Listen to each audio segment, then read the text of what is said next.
Hi welcome to Jessy foods and home remedies. ఈరోజు ఎంతో టేస్టీగా ఉండే చాక్లెట్ కేక్ని ఎలా చేయాలో చూపించబోతున్నాను. ముందుగా దీనికోసం ఒక 1/3 కప్ వరకు హాట్ వాటర్ తీసుకొని అందులో 1.5 టీ స్పూన్ వరకు కాఫీ పౌడర్ యాడ్ చేసుకొని బాగా మిక్స్ చేసుకొని కాఫీ పౌడర్ పక్కన పెట్టుకోండి.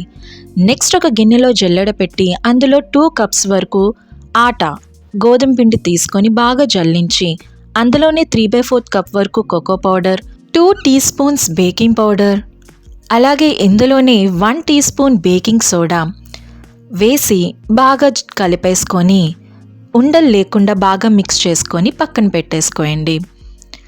ఇలా కలుపుకున్న తర్వాత ఇంకొక బౌల్ తీసుకొని అందులో 3 ఎగ్స్ రూమ్ టెంపరేచర్లో ఉన్న ఎగ్స్ని తీసుకొని ఆ ఎగ్స్ని బాగా బీట్ చేసుకోండి.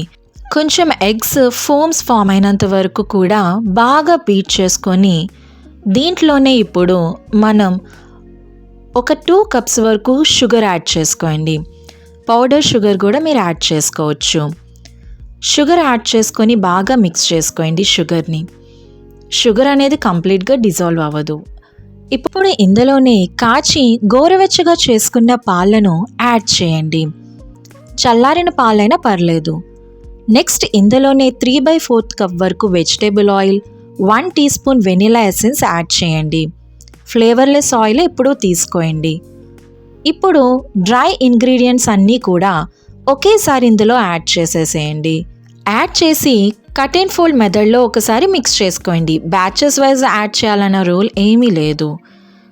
సో కాసేపు మిక్స్ చేసుకున్న తర్వాత ఇందులో ఇప్పుడు ఆల్రెడీ మనం చేసి పెట్టిన బ్లాక్ కాఫీ అనేది ఒక 1/3 కప్ వరకు తీసుకొని ఇందులో యాడ్ చేయండి. నేను ఇక్కడ కొంచెం ఎక్కువ క్వాంటిటీ కలిపాను. ఎక్కువ వేసుకుంటే మళ్ళీ కేక్ టేస్ట్ అనేది బిటర్ టేస్ట్ అనేది వచ్చేస్తుంది అనమాట. సో ఎంత కావాలో అంతే కలుపుకోండి. మీకు ఒకవేళ ఇంకొంచెం థిక్గా ఉంది అనిపిస్తే ఇంకొంచెం యాడ్ చేసుకోవచ్చు. ఈ కన్సిస్టెన్సీ వచ్చినంత వరకు మిక్స్ చేసుకొని ఇప్పుడు నేను ఇక్కడ డైరెక్ట్గా ఒక ఇడ్లీ కుక్కర్లో ఈ కేక్ అనేది నేను రెడీ చేయబోతున్నాను. ఒక ప్యాన్ యూస్ చేసి దాని మీద ఈ ఇడ్లీ కుక్కర్ ప్లేస్ చేసి ఈ కేక్ అనేది నేను చేస్తున్నాను.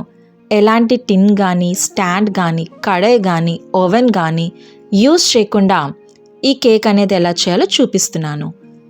చూసారు కదా, ఒక 30 to 40 మినిట్స్ లో ఫ్లేమ్లో మనం బేక్ చేసుకున్న తర్వాత మన కేక్ అనేది పర్ఫెక్ట్గా బేక్ అయిపోయింది. ఇప్పుడు ఇది కంప్లీట్గా చల్లారిన తర్వాత ఎడ్జెస్ని డీమౌల్డ్ చేసి సర్వ్ చేసుకోండి. ఈ చాక్లెట్ కేక్ ఒక 2 kgs క్వాంటిటీ వరకు ఉంటుంది. చూసారు కదా ఎంత స్పంజీగా వచ్చిందో. దాని థిక్నెస్ కూడా చూడండి ఎంత బాగా వచ్చిందో. నేను ఇక్కడ ఒక పీస్ బ్రేక్ చేసి చూపిస్తాను. మీరు కూడా ఈ కేక్ రెసిపీని ఇదే క్వాంటిటీస్తోని మీరు మీ ఇంట్లో వాళ్ళకి చేసి పెట్టండి. ఈ వీడియో కనుక నచ్చినట్టయితే లైక్ అండ్ షేర్ చేయండి. అలాగే మన ఛానల్ని సబ్స్క్రైబ్ చేసుకోండి. Until next video, take care and bye.